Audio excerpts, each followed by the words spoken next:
ماہ رمضان المبارک کے پہلے رحمت والے عشرے کے آخری 3 دن آ چکے ہیں۔ جو شخص بھی ماہ رمضان المبارک کے پہلے عشرے کے آخری 3 دنوں میں یہ عمل کرتا ہے، یعنی 8 رمضان المبارک اتوار کے دن، یا 9 رمضان المبارک پیر کے دن، یا 10 رمضان المبارک منگل کے دن، جو شخص بھی اس عمل کو کر لیتا ہے، کیونکہ یہ یا ودودو کا بالکل آسان سا عمل ہے۔ لوگ سمجھتے ہیں کہ شاید اس کے ساتھ محبت کے مسائل حل ہوتے ہیں، لیکن یہ عمل ایسا ہے کہ جب آپ اس کو پڑھ کے تصور میں دم کریں گے، اسی وقت اس عمل کی اثرات اور اس عمل کی تاثیر آپ کو ملنا شروع ہو جائے گی، کیونکہ یہ عمل انتہائی مجرب ہے۔ اور 8 رمضان المبارک کے متعلق آتا ہے، جو شخص بھی اس دن میں اللہ کا ذکر کرتا ہے، اللہ تعالیٰ اس کو اس قدر ثواب عطا فرماتا ہے جتنا اس نے حضرت ابراہیم علیہ السلام کو عطا کیا، یعنی اتنا اللہ تعالیٰ اس کو نواز دیتا ہے، اس کی دعائیں قبول فرماتا ہے، جس طرح حضرت ابراہیم علیہ السلام کو اس نے عطا فرمایا تھا۔ اسی طرح 9 رمضان المبارک کے بارے میں آتا ہے کہ اس طرح اللہ تعالیٰ کی جو بندہ عبادت کرتا ہے،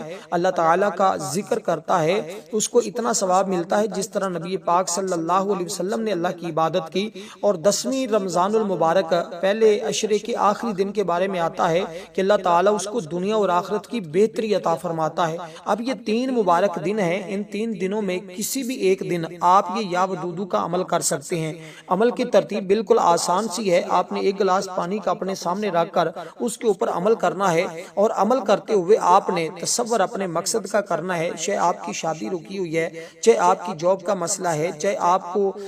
گھر کے اندر مسائل ہیں، مطلب لڑائی جھگڑوں کا مسئلہ ہے، یا کسی کے دل میں محبت کا مسئلہ ہے، یا کوئی آپ کا کاروبار رکا ہوا ہے، یا کوئی حاکم پریشان کرتا ہے، یا کوئی بھی دنیا کی ایسی بڑی سے بڑی حاجت ہے، یا چھوٹا سے چھوٹا مسئلہ ہے۔ یہ عمل ہر چھوٹے مسئلے کے لیے بھی اکثیر کا درجہ رکھتا ہے، اور ہر بڑے کام کے لیے بھی یہ مجرب اور بہترین عمل ہے۔ اور اس جیسا عمل میں نے آج تک اتنا طاقتور اور اس اتنا تیزی کے ساتھ اثر دکھانے والا شاید کم ہی دیکھا ہو، اس لیے کہ دوستو یہ دیکھنے میں بالکل مختصر اور سادہ سا عمل ہے، لیکن جب اس کو پڑھا جاتا ہے تو دنیا کی کوئی بھی ایسی حاجت نہیں ہے جو پوری نہ ہوتی ہو۔ اب آپ نے اپنی ہر حاجت کو، جتنی بھی آپ کی حاجت ہے، جو بھی آپ کی حاجت ہے، یہ آپ کو جتنی حاجتوں کی ضرورت ہو، تو آپ نے ایک حاجت کا مقصد یعنی کہ ایک کو تصور میں رکھ کر اس عمل کو کرنا ہے۔ اگر دوسری کسی حاجت کو پھر دوبارہ اور کسی حاجت کو پورا کروانا ہے تو اس کے لیے اس کو الگ کرنا پڑے گا، اس لیے کہ یہ صرف ایک حاجت کے لیے عمل ہے۔ وہ آپ چاہے شادی کے مسئلے کے لیے کر لیں، یا آپ روزگار کے لیے کر لیں۔